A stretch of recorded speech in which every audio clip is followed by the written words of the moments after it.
Hi students, in the last class we discussed about the structure of microspore angio, right?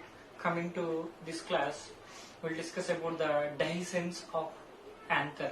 Dehiscence of anther. Dehiscence is nothing but breakdown of anther walls. So what is the use of breakdown of anther walls? To release the pollen grains from anther to atmosphere. To release the pollen grains from anther to atmosphere, right? See, that process is supported by the dehiscence of anther walls. Dehiscence of anther walls. So, dehiscence is nothing but here breakdown process. Now, we are discussing about dehiscence of anther. Dehiscence of anther. In that case, we already discussed in the young anther. Now we are one of the young anther. Young anther structure. For suppose just imagine this is one of the young anther structure. Within young anther structure, see one pollen sac, two pollen sac, right? And this is 3 and this is the 4. Totally within young anther, 4 pollen sacs are present. Within young anther, how many number of pollen sacs are present? 4 pollen sacs are present, right? Within mature anther,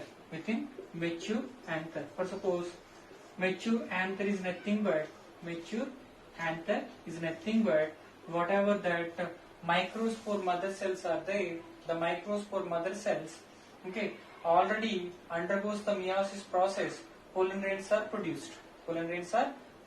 Already produced, right? So that anther is called as mature anther. That one is also called ripened anther.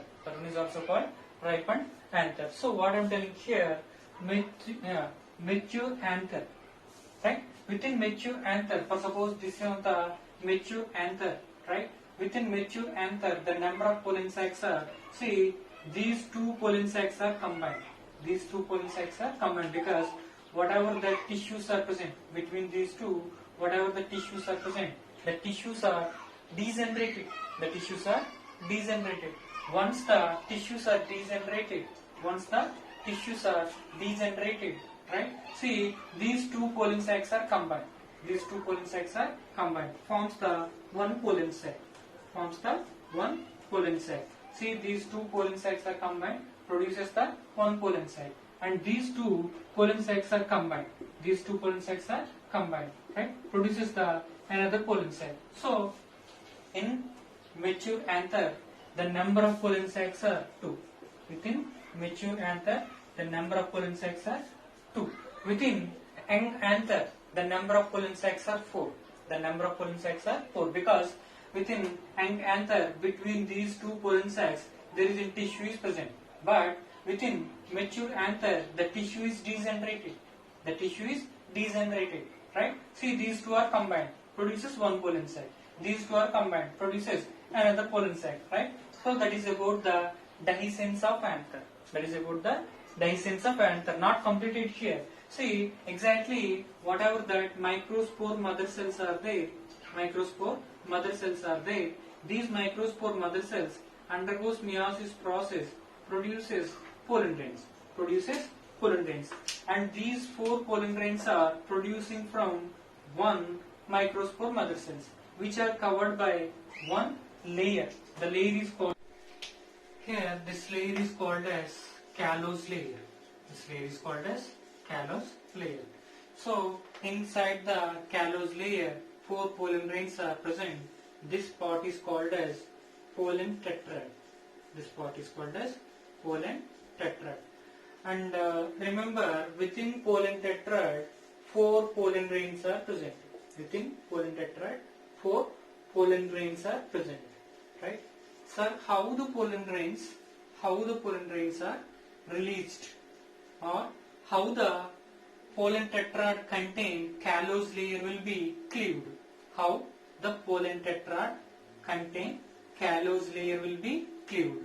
See, there is an enzyme is produced. Name of the enzyme is callose enzyme. That callose enzyme involved in the cleavage of callose layer. Remember, see, this is callase. Always enzyme is ends with A's. Always enzyme ends with the A's, right? This is callose, LLOSE. This is LLASE, right? So this is the enzyme. This is the layer. This layer is cleaved by this enzyme. Then pollen grains are released. Pollen grains are released from the pollen tetrad. Pollen grains are released from the pollen tetrad. So during the favorable conditions means, okay, if the environment contains the 15 to 20 degrees centigrade, 15 to 20 degrees centigrade, that is the favorable condition for the dehiscence of anther. That is the favorable condition for the dehiscence of anther. That time walls of anther will be broken down. If the anther's walls are broken down, the pollen grains are released out. The pollen grains are released out. So these pollen grains are reaches the same flower stigma or another flower stigma. Same flower stigma or the another flower stigma, right? So that is about the dehiscence of anther. That is about the dehiscence of anther, right? Next one, we'll discuss about the structure of pollen grain. Structure of pollen grain and parts which are seen in pollen grain, right? Coming to the next concept is the structure of pollen grain. In this case, we are discussing about different parts of the pollen grains. Okay, we are discussed about exine is there, right? Along with the exine, different parts are present within the pollen grain. We are discussing now, right? And the functions of the different parts right? We are discussing, right? We are discussing about the structure of the pollen grain, right? So this is one of the pollen grain structure. In this case, see the very first point and important point regarding to the pollen grain, the size of the pollen grain is 25 to 50 micrometers. The pollen grain size is the 25 to 50 micrometers. That is about the size of the pollen grain. Sir, why you are given an average 25 to 50 micrometers? Remember, we know about the different species of the plants. So all the species producing pollen grains are not having same size or not having equal size. Some are produces the small size, some are produces the large size. So here the range is 25 to 50 micrometers. That is about the size of the pollen grain. And this is the pollen grain structure, right? So within the pollen grain there is an outermost part is present. What I drawn here with the red color, the red color part indicates here exine. The red color part indicates here exine. Remember, the exine is highly decorated structure. See, whatever that exine is there, the exine is highly decorated structure like this. Highly decorated structure. Sir, why this one is highly decorated? Remember, the pollen grain, presence of the decorated structures or the spike-like structures, which are easily attached to the maybe the insects, maybe the different animals, maybe the human beings. So easily carried. The pollen grains are easily carried, easily transferred, right? So once the pollen grains are transferred from one place to the another place, there is a chance for the pollination. If the pollination takes place, there is a chance for the fertilization. So here what I am telling, whatever that exine part is present, the exine part is highly decorated structure, right? So this is one of the outer membrane. The exine is the one of the outer membrane, and this is highly decorated structure, right? Made up of with the sporopollen. Whatever that the exine part is there, or outermost part of the pollen grain, majorly made up of with the sporopollen. We already discussed the sporopollen secreted by the tapetum cells. The sporopollen secreted by the tapetum cells, right? Whatever that tapetum cells are there, whatever that tapetum cells are there, the tapetum cells are involved in the secretion of sporopollen. The sporopollen forms the outer structure of the pollen grain. Outer structure of the pollen grain. Sir, what is the importance of the sporopollen, or what is the importance of the exine? See, the sporopollen are the exine, right? See, high resistant organic material, highly resistant. It's having the high resistant, right? So, high resistant organic material. If the material exposed to the high temperature, if the material exposed to the high alkaline condition or low alkaline condition or high basic conditions or low basic condition, any adverse condition, okay, the sporopollen is not cleaved. The sporopollen is not cleaved, or the sporopollen is not broken down, because this is the highly resistance contain organic material, right? That is one of the high resistance contain organic material, and this one is also called bio non-degradable material. See, this is one of the biological compound. This is one of the biological compound secreted by the cells. Biological compound secreted by the cells, right? This is one of the biological compound, and this is the non-degradable, which never undergoes the degradation process.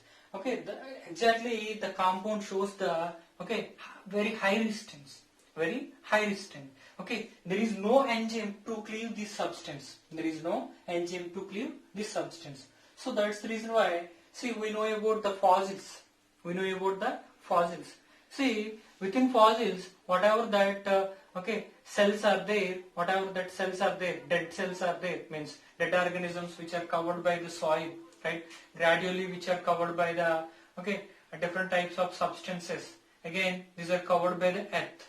When the scientists are excavating, that time the fossils are obtained. See, within the fossils, see the exine, the pollen grains are not extracted. Due to the reason is the pollen grains contains the exine material. That exine material is not degraded. So that's the reason why within fossils the pollen grains are very useful. Especially the pollen grains contain the sporopollen is very important. So based on the sporopollen, scientists are deciding the age of the fossil. So the technique is different, carbon dating technique. So here what I am telling, sporopollen is very high resistant contain substance. This is the biological compound, right? So showing resistance to high temperature. At high temperature also the compound is not undergoes breakdown process. Okay, high acidic condition or low acidic condition, or high alkaline condition or low alkaline condition.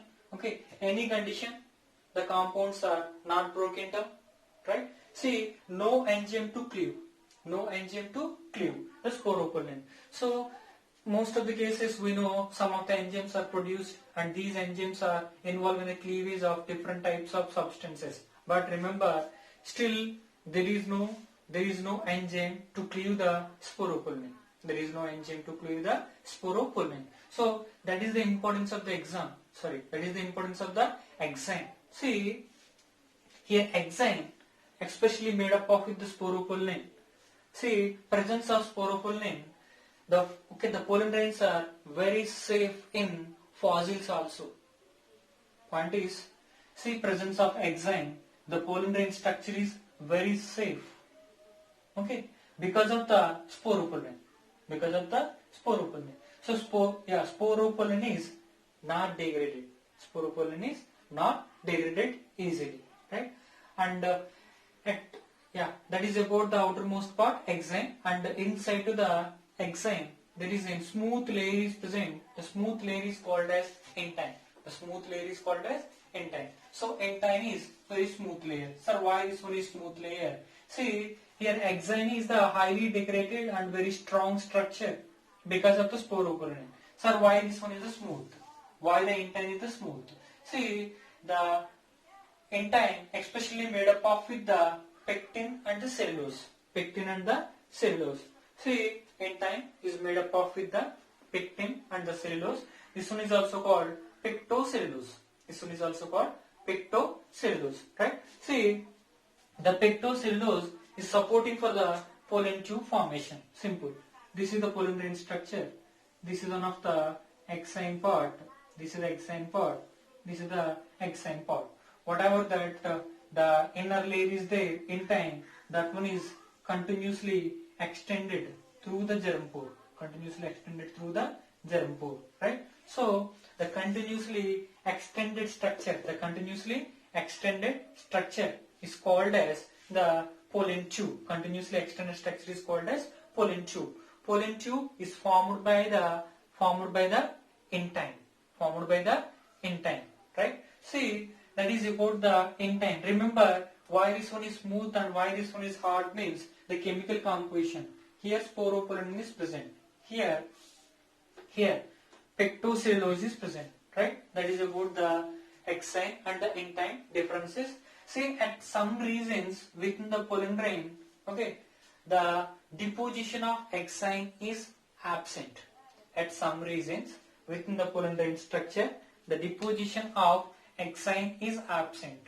If the exine is absent at some regions, see, the part is called as germ pore. The part is called as germ pore. Where the exine is absent, right? That particular structure is called as germ pore. So the germ pore, especially formed by absence of the exine. See, this one is also supporting for the pollen tube formation. See, pollen tube is formed through the germ pore. Pollen tube is formed through the germ pore. Pollen tube is formed by the intine. Pollen tube is formed through the germ pore. Right? So that is about the basic parts which are seen in pollen grain. Not completed. Still we have some parts. Okay. Before discussing about that parts, I like to say how can we identify the pollen grains. Right? See, this is the one of the flower. Right? Hibiscus flower. Right? So these are the anthers are there. See, anthers contains yellow color powder. Here anthers contains lower side. Anthers are there. The anthers contains yellow color powder. Right? See, if we observe,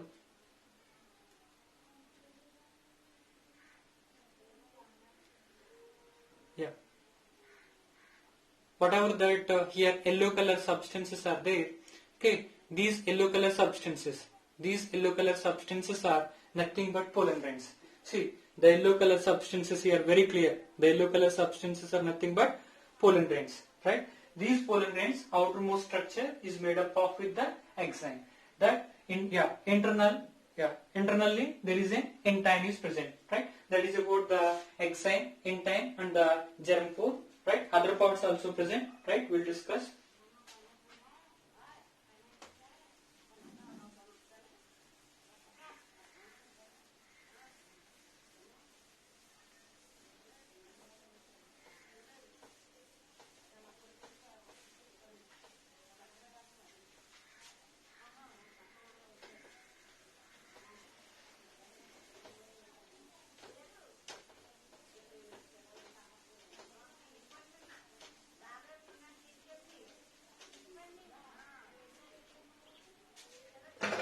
So within that pollen grain structure, right, in the center, okay, see there is a rich cytoplasm is present. This is the cytoplasm. Rich cytoplasm is present. Right? The cytoplasm majorly filled with different types of substances. See, there is a rich cytoplasm is present. Rich cytoplasm is present. The rich cytoplasm majorly filled with the minerals, food material and enzymes. Minerals, food material and enzymes, right? So the cytoplasm of the pollen grain richly contains the minerals, food material and the enzymes, right? Coming to the next one, within pollen grain structure there is a two nucleus are there. One of the nucleus is the large size nucleus. That one is called as vegetative nucleus. One of the nucleus is called as vegetative nucleus.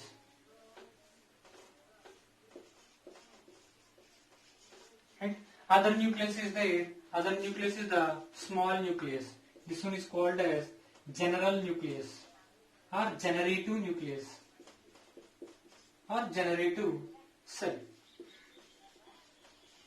This is one of the generative nucleus or generative cell. Generative cell, right? This is one of the vegetative nucleus, right? Or vegetative cell. Vegetative cell, right? See, we are discussing about the characteristic features between that vegetative nucleus. Okay, differences between the vegetative nucleus and the generative nucleus. See, this is one of the vegetative nucleus or vegetative cell having the large size. Having large size means here the size is large size. Here the size is small size.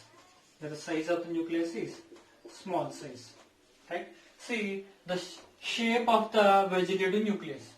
Shape of the vegetative nucleus. Shape of the vegetative nucleus is irregular. Irregular shape. The shape of vegetative nucleus is the irregular shape. The shape of the generative nucleus is here. The shape is spindle shape. The shape of the generative nucleus is the spindle shape. Right? See, vegetative nucleus also called tube nucleus. Vegetative nucleus also called tube nucleus. Sir, why this one is called as tube nucleus? Why this one is called as tube nucleus? Because this one involved in the pollen tube formation. Because the tube nucleus involved in the pollen tube formation. Tube nucleus involved in the pollen tube formation. Coming to the generative nucleus. The shape is the spindle shape. See, the generative nucleus involved in the production of two male gametes. The generative nucleus involved in the production of two male gametes. So here whatever the generative nucleus is there, generative nucleus again undergoes mitosis process. Again generative nucleus undergoes mitosis process, produces two male gametes. Here male gametes are produced. Male gametes are produced. Right? So here generative nucleus, this one is also called generative cell. Size is small size compared with the vegetative nucleus. The shape is spindle shape. Here two male gametes are produced. Two male gametes are produced by the mitosis process. Right? See, vegetative nucleus, this one is also called vegetative cell. Right? That cell is called as vegetative cell. Right? Here large size. This one having the large size. The shape is irregular shape. Right? See, tube nucleus. This one is also called tube nucleus because involved in the pollen tube formation. Right? So that is the difference between generative nucleus and vegetative nucleus, or generative cell or vegetative cell. Generative cell or the vegetative cell. Right? So that is about the different nucleus. And within the pollen grain there is a vacuoles are present. Within the pollen grain there is a vacuoles.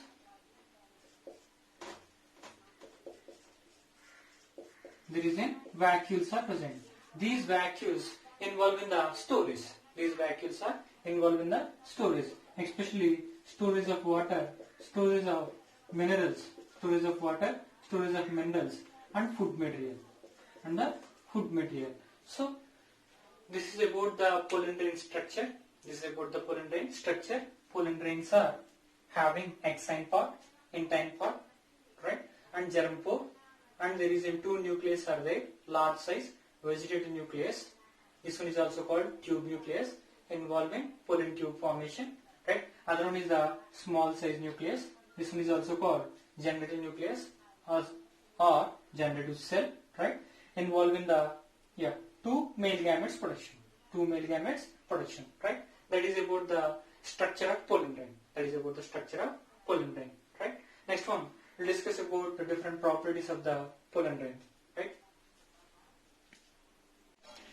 After discussion regarding to the pollen grain structure, right?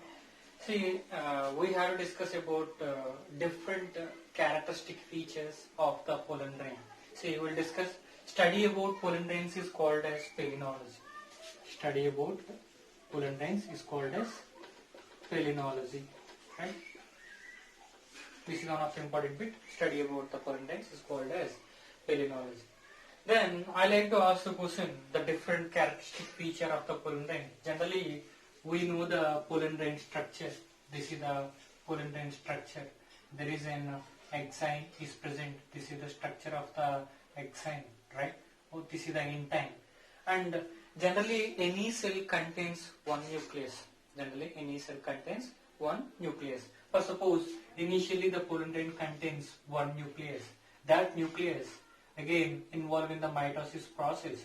One of the large cell formation and one of the small cell formation is takes place. So, in a cell, how two nucleus are present or how two nucleus are produced. Inside one pollen grain, how two nucleus are produced. Any cell we are taken, for suppose we discussed about the tapetum. In tapetum, how two nucleus are present. Okay, students have to raise this question. Sir, tapetum generally normally all the cells contains single nucleus. For suppose human body, whatever the cells we are taken, every cell contains the single nucleus. But in the plants, especially tissues like tapetum and the pollen grain, which are having two nucleus, one cell contains two nucleus. So how two nucleus are present here? See, the two nucleus production. Now we are discussing about how two nucleus are present inside the pollen grain. For suppose one of the normal cell is there. That normal cell, this is one of the normal cell. It contains that genetic material, right? So the cell undergoes cell division process. See here, there is a spindle apparatus formation. Right? See, after that spindle apparatus formation, see the chromosomes are separated. Right? So these are the chromosomes. Once the chromosomes are separated, within the same cell, here two nucleus are present. And the two nucleus are having equal size. All of you remember. See, normal cell, genetic material condensation process, chromosome formation. The chromosomes are moves towards the opposite pole side, right? See, two nucleus formation. We discussed in 9th Diksha program regarding to the cell division. See, there is a prophase, metaphase, anaphase, telophase, right? We discussed about the different phases. See, this is about the genetic material. Within that metaphase, all the chromosomes are arranged at the center of the cell. That part is called as cell equatorial plate. After that, during anaphase, the chromosomes are divided. The chromosome division takes place. After the division, chromosomes are separated. Right? See, movement of chromosomes towards the opposite pole side. The phase is called as anaphase. Right? Once the chromosomes are reaches the opposite poles, there is a telophase. Within telophase, one cell, inside the cell, two nuclei are present. Right? After that telophase, the next step is the cytokinesis. Process. Within cytokinesis process, this is the one cell, and the nucleus. This is another cell, and this is the nucleus. So this is the normal cell division process. This is the normal cell division process. See, within plant cells, especially either in tapetum, right, or in the pollen grains, there is an, okay, especially in pollen grains. Now we are discussing about the pollen grains, right? So within pollen grains, there is an endomitosis will be takes place. Endomitosis will be takes place. Okay. Now we discuss about what is endomitosis, right? What is endomitosis? Here, endomitosis. Sir, what is endomitosis? Endomitosis indicates this is the normal cell, right? This is the genetic material of the normal cell. The same pattern, right? Here also spindle operators are produced. These are the spindle operators, right? These are the spindle operators. See, which are involved in separation of chromosomes. Next step is there is an okay. This is the one of the nucleus. This is another nucleus. This is one of the nucleus, and this is another nucleus. So here two nucleus are present in one cell. Generally, here cytokinesis takes place. Each cell contains one nucleus, but here cytokinesis is absent.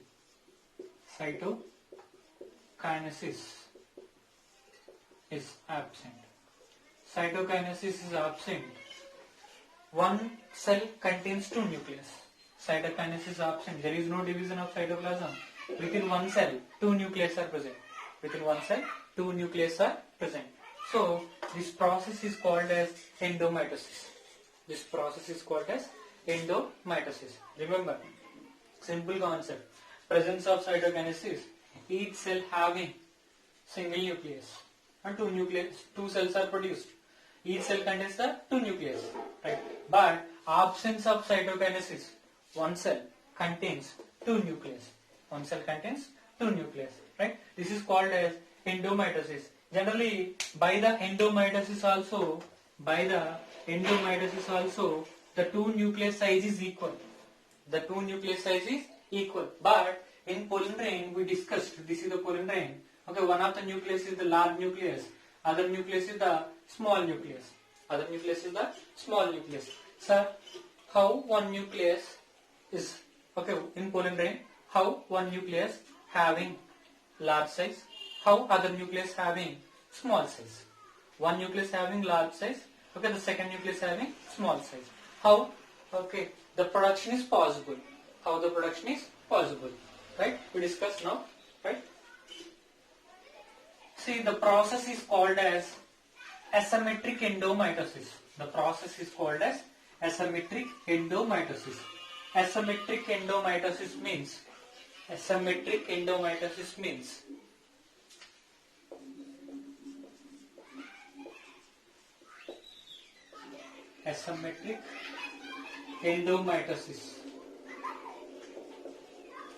Asymmetric endomitosis indicates here one cell contains genetic material.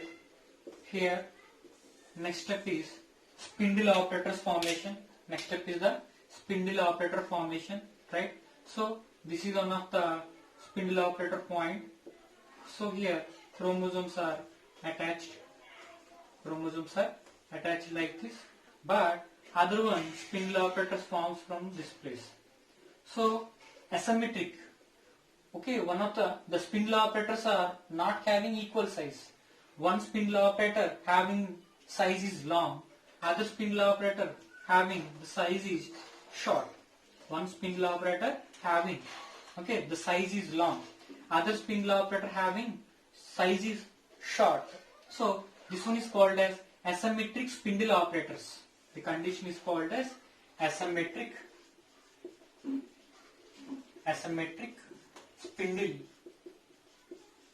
spindle operators.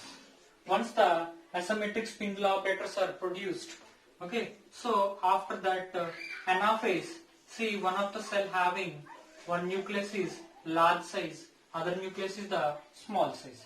One nucleus is having large size, other nucleus having small size.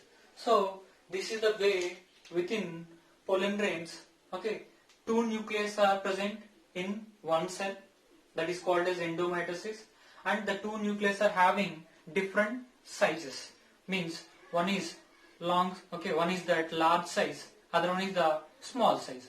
So how the large and small size nucleus production takes place within pollen grains means, okay, the mechanism is asymmetric endomitosis. Asymmetric endomitosis, right? That is about the within the pollen grains, okay, different sizes nucleus production, right?